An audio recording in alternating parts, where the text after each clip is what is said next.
Welcome back to Fireside Fears. If you enjoy chilling, immersive horror stories told in the dark, make sure to subscribe and hit the like button. Now, let the fire crackle, let the night settle in, and let's begin. I've worked in low-budget security system maintenance for 12 years. Most nights are spent rebooting routers and telling customers their camera looks foggy because their kid touched the lens. Nothing dangerous, nothing strange. But last month, Pinewood Mall hired me to do an overnight software migration on their 86-camera system. It should have been easy. It should have taken 3 hours. Instead, it nearly killed me. The empty mall. Pinewood Mall was built in the 80s and shut down last year after a gas leak incident that left 2 janitors hospitalized. Since then, it's mostly storage space, cold, quiet, and suffocatingly dark. I arrived at 11:43 p.m. The only working power was in the security office, the hall lights, and supposedly the cameras. The mall manager handed me a key card and said, "Stay out of the west hallway. That section's unstable." I laughed. Thought he meant the floor tiles. He didn't. 2. The first camera glitch. By midnight, I was deep into the update. Each camera rebooted one by one. Everything looked normal until camera 24 came online. It showed a hallway I recognized, the west hallway, the one I wasn't supposed to enter. The feed was warped, colors pulsating like heat waves. I thought the lens was cracked until I saw something move. Not a person, not an animal.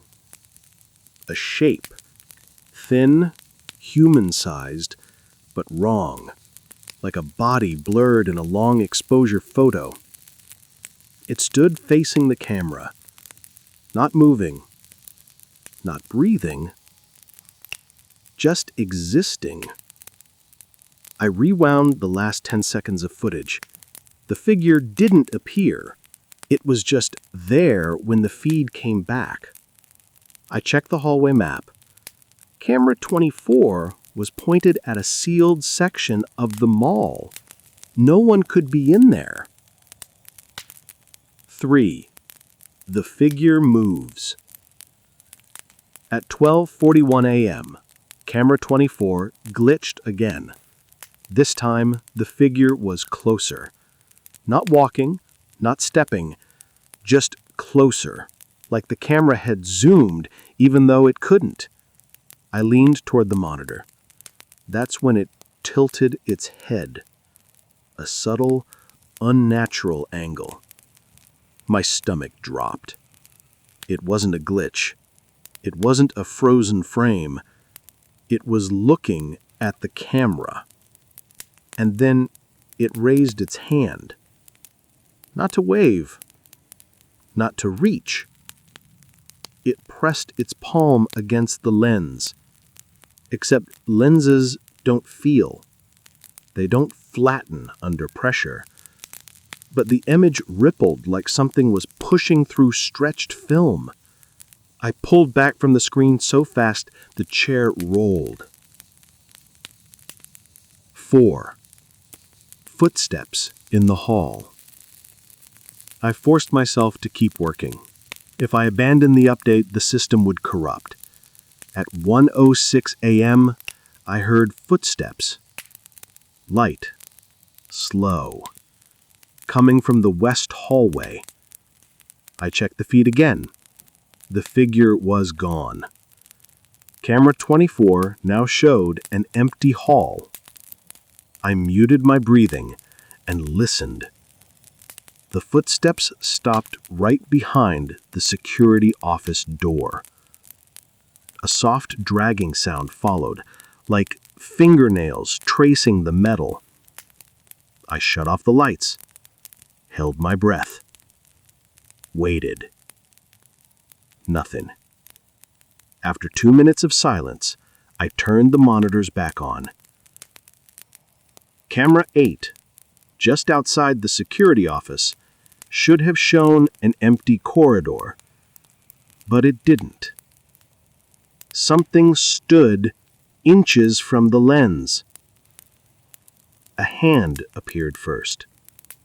Long fingers, wrong joints, bending backwards slightly. Then a face pressed into view. Pale, veiny, eyes like they'd been scraped out and painted black. No mouth, just smooth skin. The face brushed against the lens, the image distorting like it was pushing through stretched film. 5. The cameras turned toward me. I ran diagnostics. Every camera, all 86, began rotating on their mounts without commands. Not randomly, not chaotically. They were turning toward the security office, one by one. I could hear them whirring through the walls, turning, aiming, locking, all pointing at me. That's when the monitors started switching feeds automatically. Cam 1, Cam 14, Cam 67. Every angle showed the same impossible thing. The figure, standing, somewhere in the mall, always facing the camera, always closer than before. It wasn't walking, it wasn't teleporting, it just appeared frame by frame like the teams were cooperating. I slammed the system into emergency shutdown. It didn't respond. Instead, the speakers flicked on and played the last thing I ever wanted to hear. Unauthorized motion detected behind operator. I froze. There was no camera inside the security office. For it to detect something had to be in the room. 6. The final camera feed. I didn't turn around. I stared at the nearest monitor instead. The feed switched to camera 0. There is no camera 0, but it showed the security office, my back, the desk, the monitors, and behind me, the figure. Long arms bending around the doorframe, head tilted, no face, just an intention. It was reaching for me, slowly, almost gently. I forced myself to move. I didn't look back. I didn't breathe. I sprinted out of the office, down the hall, past the main atrium, and out the emergency exit. The metal door slammed open hard enough to dent. I didn't see it chase me. I didn't have to. I could hear the cameras turning behind me. One last synchronized whir, like they were all watching me leave. 7. Aftermath. Pinewood Mall burned down 2 nights later. Electrical failure, they said. But I know the truth. Security cameras aren't supposed to wake up. They're not supposed to look for you. They're not supposed to follow anything. But I keep catching reflections. Store windows, bus shelters, even my phone screen.